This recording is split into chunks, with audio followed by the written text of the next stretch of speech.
All right, so let's get this ball rolling. You're all in a great place. Again, I'm going to keep saying that all the time because I'm pre-framing. You've got great physiology while you're sitting down. You've got your notebook, because remember what I said about the writing notes?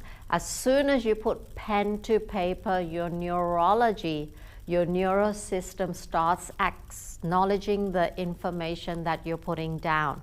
So it becomes real. And in this space, we want to do everything that we possibly can to ensure that all that we're going to share today, all that I'm going to share, all the shares that you're going to be sharing with us, really gets into a place where it's in our neurosystem, it's integrating, it's being implemented within us, and to a point where we've learned the information, but we're so strong in what we've heard and understand it that we can then go and impart that knowledge with other people, i.e. sharing that value add with others.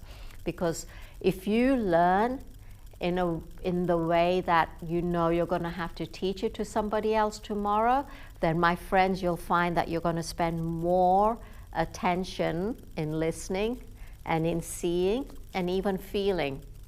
And that's another stage. So we all learn differently. I think quite a few know that I do teach universities and school, and currently I was just doing some contractual work for year 11 and year 12s, and I talk about the VAC all the time. Some of us are visual, some of us are auditory, some of us are kinesthetic. We learn differently, so please don't judge or opinionate first yourself that you haven't learned or heard something in the same way that somebody else has, and don't judge other people as well. We take on information at different levels, we interpret it in a different way. So I may have said something, Steph would have heard it in a different way, George would have heard it in a different way, Anna would have heard it differently as well. And that's why we come back to these sessions to have group discussions. For example, if I was going to sit down with Steph and I'd say, oh, Pushpa was saying this, and wow, that really resonated with me. Steph might say, that's interesting, because when she said that, I related it to my personal issue, and this is what it meant for me. And then I would probably be like, wow, I never thought of that. And saying that, that actually does support me in my lifetime as well. So I hope that makes sense. Okay, so no judgment, no opinionated here. We don't do that. We love and respect each other in every way. So leadership, this is part 3. Why self-leadership? Because my friends, we were all brought up in this world and we were all born to be leaders. Why? If you have the ability to influence somebody, which we all do, then you are a leader. And by influence, I mean, as a child, you influence your parents.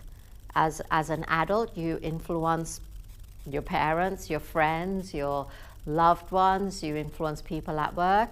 And whether professional or as an entrepreneur, whatever area of your life, something you say, do, act on, decisions, choices, at some point will influence another person.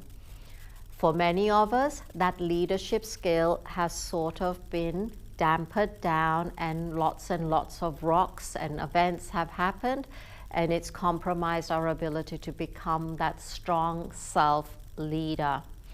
What we're doing here now is that with the last 2 sessions that we've had, we've unleashed and we've allowed to let go of all these rocks that we've piled on within us, and we've released them. And now we've got the opportunity to bring our self-leadership up and be strong in it. Now the first thing to do for all of you is to just do the exercise, and the questions there are, how am I a leader in life? Who or which group am I influencing?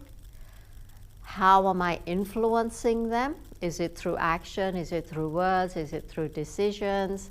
Is it through just walking down the street and somebody sees you with your beautiful clothes and attire? And then the third question is, as a leader, what would you like to be seen, heard as, or felt as? So go ahead and start that exercise, and I'll see you back in the room in about 15 minutes.